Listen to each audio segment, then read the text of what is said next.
Good morning, Singapore. It's Glenn and the Flying Dutchman with Andre, Shaun, and ladies and gentlemen, here's Dr. Geraldine Tan from the Therapy Room. Hey, morning. Therapy Tuesday welcomes Jerry, and today we're talking about examination stress. Yes.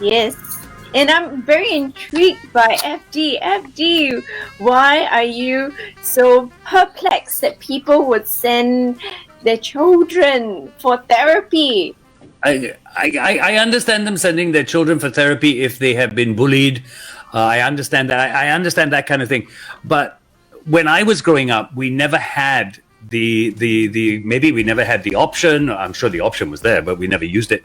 When we had exam stress, our parents sat us down and said, look, it's just this. Like, for example, the real stress was primary 6 and your O levels. And they always said to you, it's just 1 year, knuckle down, get it over with, and you're done. And we would just do it. But, you know? but is it as simple as that, Jerry? I think it's a little bit more complex than that nowadays. Okay.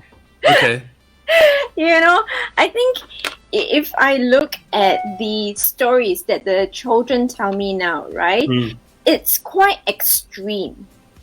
It's my future depends on this. It hinges on this primary 6 examination, the PSLE, or it hinges on the IP, IB, or the O's, A's, and that would make or break me. So the script that each child comes with is that my future, my life. So they kind of expand it, right? So it's not just a future, but my life is over. Right. If I don't do well. Mind you, these are intelligent children. It's not as if they can't get their A's, but they feel that their life is over if they don't do well. It's not even a pass. Is it because of the fact that here in Singapore there is streaming? Is that one of the reasons? We all went through streaming. Glenn, you went through streaming. You know, I'm sure Shaun had gone through streaming. Yeah. All of us have gone through streaming, and we are surviving. But these children, it's not about streaming. It's about that particular examination. Okay. So here I ask the question: if my life is over because I don't do well in this exam, is this being caused by the fact, and I believe this, that we live with the weight of this word excellence on our shoulders? And if we are not continuously excellent, then we don't amount to anything. Yeah, but you are like, what, 12 years old? Who's telling these kids It's that drummed they need into you all excellence? the time. You By have whom? to be the best. You have to be the By best. You have whom? to be the best. By whom? Their parents? The parents. Okay. All right. So is this true based on your experience, Jerry? I think it's the society. It's just how Singapore is made up, you know, because the emphasis is on academic excellence. See? Yeah. So whilst we encourage the children to develop holistically, and you know, in truth, the community, the society, the government is trying to encourage that, you know, but I think the parents and the grandparents belong to the era of study hard. Study hard and you break out of that poverty cycle. Study hard and you can achieve and be somebody. You know, so the parents and the grandparents who are looking after the children have that mindset. You see, this is why I get into arguments with parents, because I never pushed my children to be somebody. I pushed my children to be happy. And parents, a lot of parents in schools and couldn't understand this with me. But you know, they need to be top of the class. They need to be in the top 3. They cannot be number 11. And Yep. I'm going, they can be number 11 as long as they're happy. But, you know, and they have done their best. Yep. And my heart broke yesterday because I saw one of the ladies who's 50 plus, and she was recounting how she was always top 3, and then in one of the upper primary she dropped to 16th position, just 1/6, yeah. And she was really severely chided for that, and that stayed with her until today. And mind you, she's 50 plus years old today. oh boy. Oh boy. But I you really know, hope the parents are listening now. I don't think the parents are very happy with me today. but you know, Jerry, correct me if I'm wrong. You know, I mean, I'm not a parent, but I feel that if I were a parent, I would have expectations of my kids. So I think it's rather abnormal for people who are like FD. You know, who just says, okay, I just want my kids to be happy. I have, you know, I don't have much expectations. You guys just do your best, right? Okay, wait, so I wait, think wait, there are fewer people like FD than people who expect, who have placed expectations on Push their for kids. excellence. Yeah. Parents And push pushed for excellence. Because you said you've never pushed your kids. No, I agree with you that I am a minority, a very small minority at that. But my only, I do have the expectations of my children. My only expectation is that you do your best. Okay. Yeah, but how do you achieve the best if you Exactly. don't push sometimes? You know, Yeah. it's just like an athlete. You know, you No. know that you can run Academics and athletics are two different things. No, but we're just talking about the performance part of it, the push part of it. Like if you don't push the boundaries, or if you don't put yourself in an uncomfortable situation, out of your comfort zone, very seldom do you achieve what you can actually achieve. Yeah. I can take you out of your comfort zone. You can only do as good as you can do. That's true Yeah. too. But you know, I mean, have you ever thought about this, FD? One day, your kids, when they are, my age, maybe 50, they'll go like, I wish Dad pushed me a little bit more. Yes, Because I say run that all risk. the time. I wish my Yes. parents pushed me a little bit more. I do that all the time. Right. But I also have seen my children now currently doing exactly what they want to do, what they have dreamed of doing. Okay. And that's where you wanted to go. And I gave you the opportunity to go there. Now, don't throw that back on me. Yeah, but what if they do? You see, that's the thing. I mean, Then I would be sorely disappointed. Right. I would be. So this is what I mean, you see. As a parent, if you had done that pushing, right, and you didn't kill your kid in the process, okay, the kids will never be able to say one day, I wish my parents pushed me a little bit more. Oh, really? Hold that thought. Or your child. Here's Madonna with Like a Prayer on 1FM 91.3.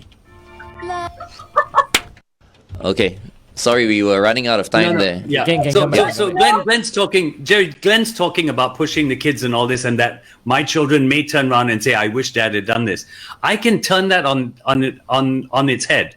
I could push my children, and they could become lawyers, engineers, doctors. And at 50, they turned around and went, "I never fulfilled my dream of becoming a chef." True. So either way, you see, no matter what you do, you are walking this thin line, which is why I think when it comes to exam stress, parents have as much stress as the kids do. Yep. How do we balance that? I think the crucial question is how much stress do you give? You know, because I agree with Glenn, I agree with FD. You need stress, but you cannot have too much stress. So how do we do it? I Yeah, don't that know. balance, right? It's so hard to strike that balance, right? Yep. At the end of the day, isn't it about you knowing your children and how far you can push them? Isn't that your job as a parent? To spend every waking free moment discovering your It child? doesn't happen like FD. That's in the movies only. You see, that's interesting. It's interesting to hear from Andre because Andre is a young parent. His Yeah. kids are young, and so are you, Jerry. So, you know, I'm just wondering if your parenting methods are going to be similar, you know, Jerry and Andre. I mean, I think I constantly make mistakes as a young parent, you know, because I'm strict. And sometimes I feel I may be too strict with them, and then I think about it, about what I did, and then sometimes I have a chat with them in the evening and say, earlier you got in trouble for this, but this is why you got in trouble. And try to explain to them why I was harsh or why I was angry, but yeah, it weighs, on me before I sleep if I treated them too harsh in the day. Yeah, but in terms of academics, because it seems like, Jerry, what you're telling us is that for the kids who see you, it is examination stress. It's based on examination stress and stuff like that, right? Yeah. So, I mean, how much do you push your kids, Jerry? Right? Because I think Andre pushes his kids. My wife is the one who's academically inclined, more successful than I am. So how much do you stress that importance, to the kids? Like what FD was mentioning earlier on, some parents may be pushing a little bit too hard as well. But I mean, in terms of that fine balance, is there really a balance that can be achieved? Is similar to what FD says. You constantly try and discover that balance. And if anybody were to look at me, they'll say, why are you such a bochap parent? Yeah, and it's scary because I don't give my children tuition. And it is a choice that I make, and my mantra is as long as you put in effort. Now I cannot see effort. It's very difficult to measure effort. Yep. So parents tend to try and look for concrete measures. Get off the phone, do more papers. You complete 100 papers, you'll be able to pass your examination. They need quantifiable measures for themselves. So, a lot of parents seem to grab onto all these different materials. So how do we tell when we reach a stage whether it's good stress or bad stress? How do we identify? Okay, I'm giving him stress, I'm giving her stress. I believe it's good. How do we tell when it's become bad stress? Good question. Okay, so I'm looking at the motivation. So if you can hear them saying, I'm studying because I want to, okay, and that's very, very difficult. I don't deny that, okay? If they say, I want to study, that's good. That's Bollywood. Okay, hold on. We'll go on air and you can ask that question again, okay? You make me weak. Like a Prayer by the Queen of Pop, Madonna, right here on 1FM 91.3, Good Times, Greatest Hits. It is Therapy Tuesday with Dr. Geraldine Tan, and we're talking about examination stress today. So, Andre, what was your question again? How do we know when? Okay, so, we all, as parents, we feel that it's good to give our kids a little bit of pressure, a little bit of stress. And when is it good stress? And when is that point where it tips over to bad stress? And how do we identify that? Okay. No student likes to study. Let's just put it straight out there. No student love examination. Nobody goes, I love exams. But when the child says, okay, I know I have to do it, okay, and I'm going to do it for me, then that is a good indicator. But when they say, I'm doing it for my future, I'm doing it to compete with my friends, I'm doing it for you, the parent, then maybe we need to pull back and start to relook at what their motivators are. Yeah, it's not easy. This is a very tough topic. Sorry, parents. I'll be honest. I worry sometimes that parents try to live through their children. I couldn't do this, so I'm going to push you to make sure you can do this. I didn't achieve this, so I'm going to push you so that you achieve this. And to me, that's wrong. Yes, exactly. You don't achieve your goals through your child. Yep, I totally agree with you. So when you hear the kids saying, I'm studying because of you, I'm taking this module because of you, or, I'm going to this particular school because of you, then that's when, as parents, we need to stop. Yeah, because the child would not be happy. Really? If that school is like Oxford or Cambridge, I would be. Surprised. I would be thankful. You'll be surprised. You'll be surprised. Nice. Yeah, so many of them go to the Oxford, Cambridge, and take subjects that they don't like, or read a certain profession that they don't want to, and they are miserable. Yeah, I would think some kids they should be thankful, that path has been set for them already. Wow. I know it is interesting. I would love to be. Laughing? I would love to be in that situation. No, because I think Glenn would be a great parent, but I also can see a lot of Asian values in Glenn. Yes. Like how I wish my parents had set a path for me. So Glenn, you see, just from him saying, I wish I was in Oxford and, probably studying law, which I think he would have been a great lawyer. From someone who's older, right? You're going, I wish my parents hadn't set a path for me. Let me ask you a few questions. You say had, not hadn't. Had. Yeah. You wish your parents had set a path for you. Yeah. So do you have a university degree? No. Andre. Oh, yes, I do. Yes. Are you married? Yes, I am. Are you happily married? Yes, I am. Do you have children? Yes, I do. Are you happy with your children? Very so.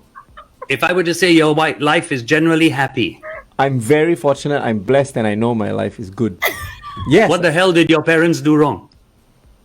I don't believe my parents did anything wrong.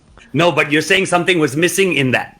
There's nothing missing in that because you're in a good place now. Who said my parents didn't do anything? You wish your parents had given, I didn't say that. Glenn said that. Yeah, not which is me. why I was confused as well, and I thought you were asking me the question. Yeah, you're supposed to be. But for Glenn. even for you, Glenn, Yeah. Okay, ask him all those questions.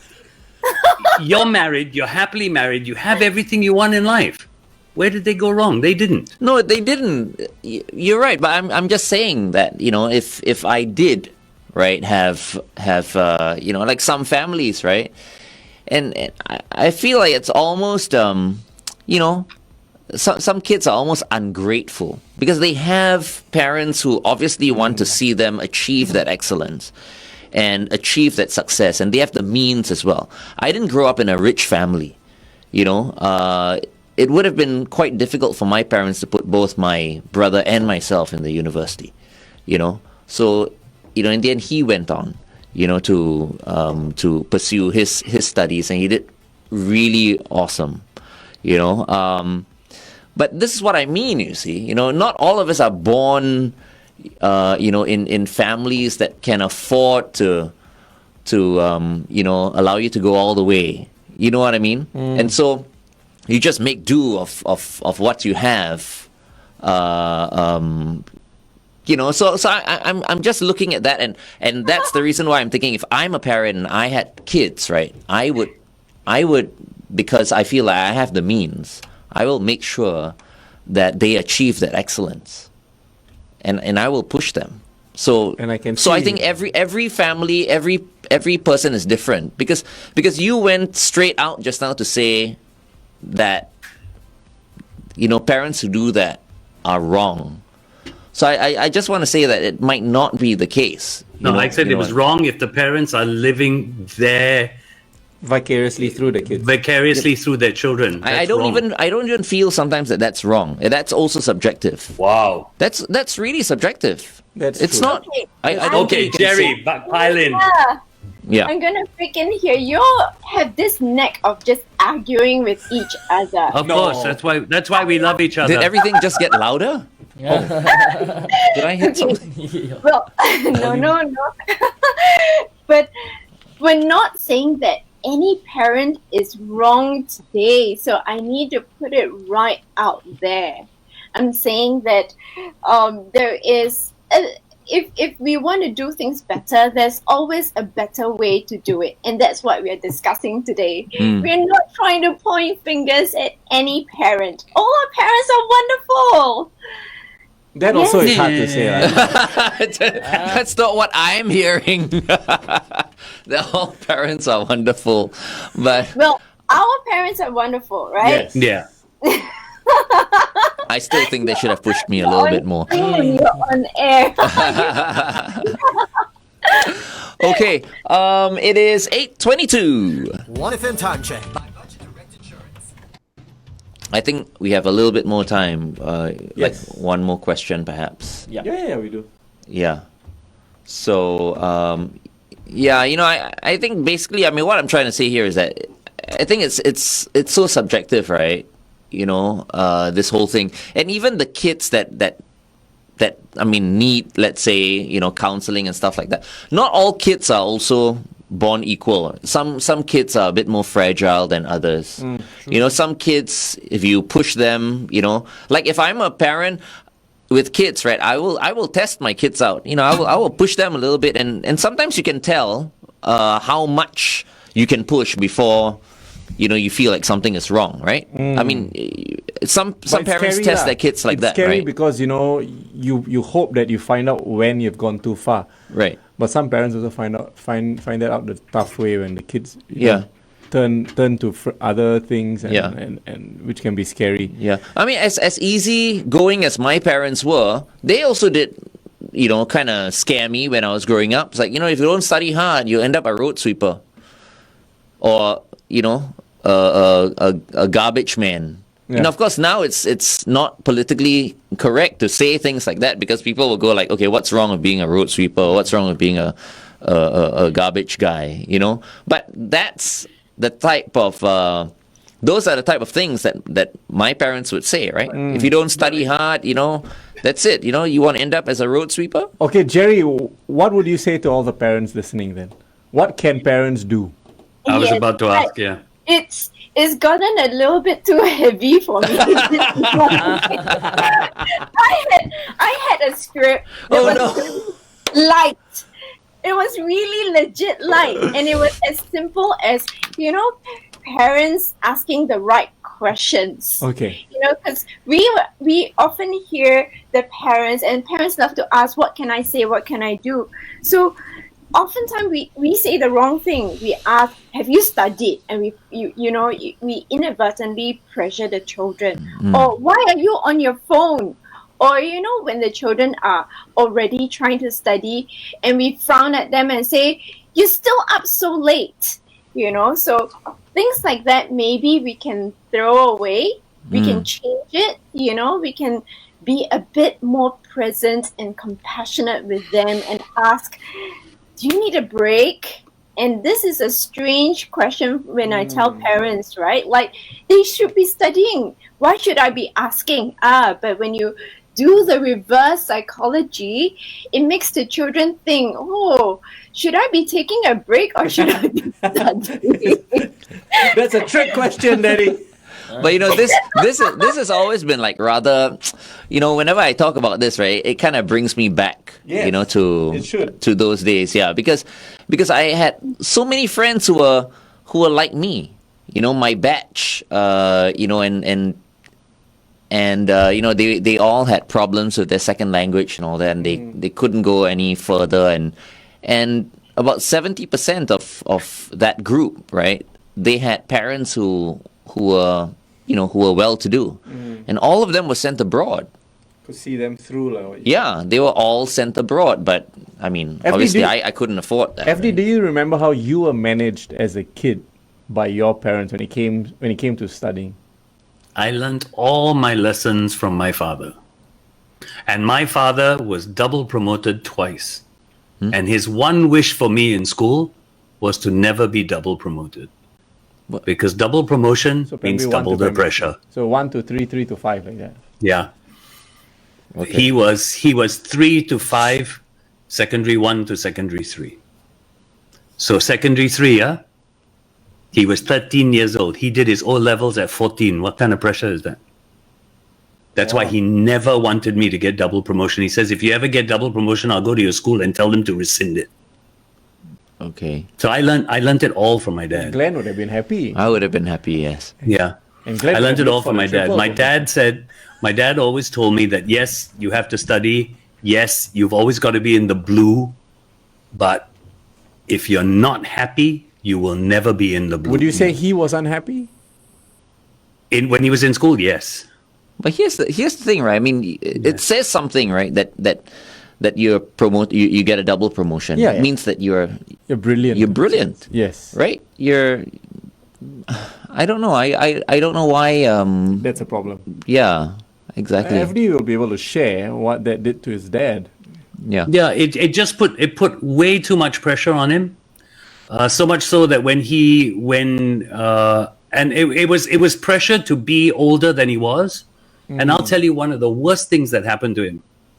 He lied about his age to get into the army to join the war. Wow. Mm-hmm. Because I've always got to be up there. I'm better. He had this no. And then suddenly when the war was over and he was married and he settled down and the kids came, he went, "No, man, I don't want my kids to go through what I went through."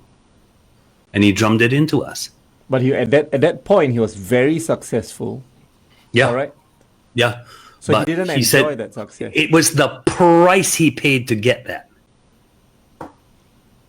Of course, I mean, we don't know the full story, Yeah. right? Well, Yeah. I mean, what the price was. It's the or- price of pressure.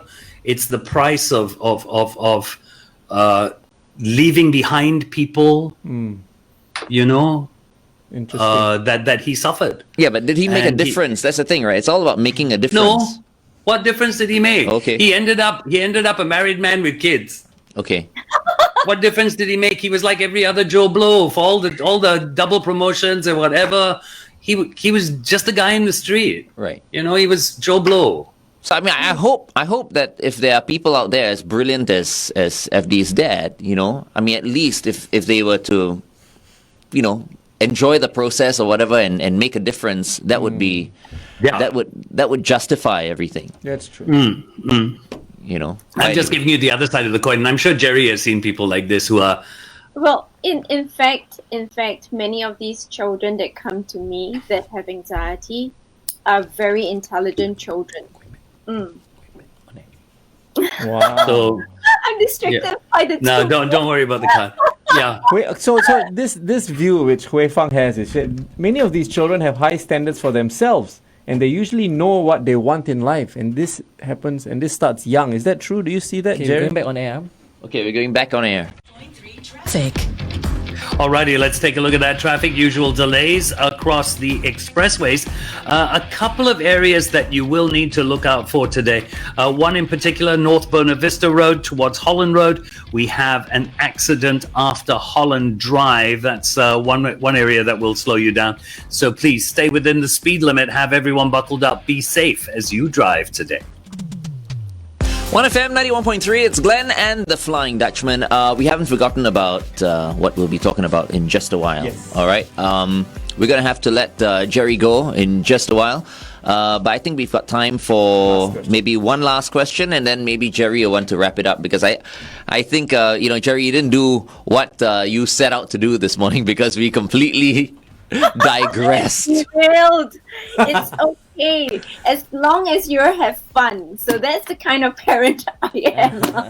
I don't know if we have fun or not. I mean, both FD and myself now are a little bit moodier The train wreck. That's why. The train wreck that happened right than in front. before. Yeah, exactly. Okay, what's your parting message, Jerry, to everyone listening? I mean, I always believe in a healthy body and a healthy mind.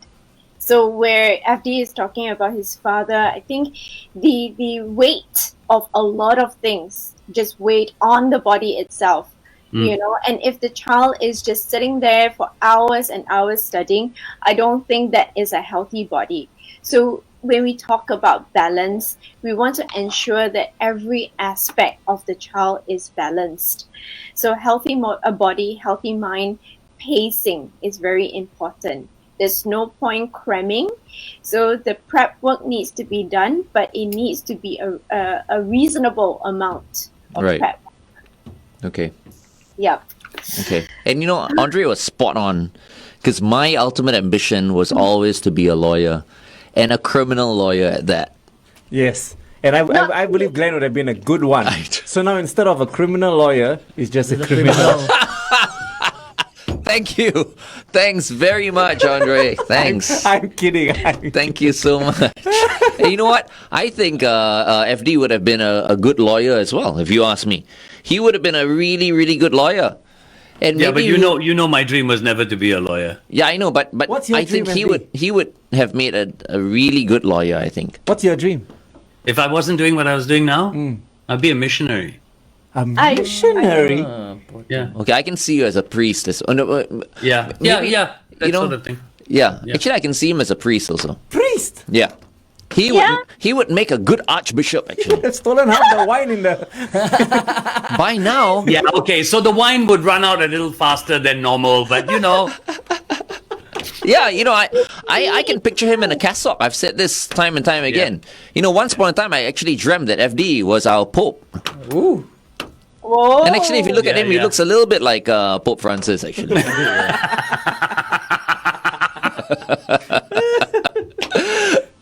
Okay, Jerry, wrap it up, Yes. please. I She's thought done. I She's wrapped done it already. up. Oh, yes. Everybody asked Wrapped me to already, wrap it up. Wrapped up already. Okay, we've told the parents what to do. If you had one piece of advice for the kids as they go into their exam prep. Yeah. This one is just for this year. Stop hoping that the exams get cancelled. Start studying and practice. The exams will not get cancelled in Singapore. Stop praying for another crisis to happen. I think this is even harder for the kids, because the kids are kind of like switched off a little bit, because they don't know what's going on right now, when things are going to go back to normal. So I actually True. feel for all the kids right now, because they're neither here true. nor there. So Yeah. hang in there, everybody, parents as well as kids. And thank you so much for your advice, as always, Jerry. No worries. Enjoying the banter today. Thank you We so promise much. we won't fight next week. Yeah. We promise we'll be quiet. Please fight. It always helps, problem-solving skills and for the affection to grow.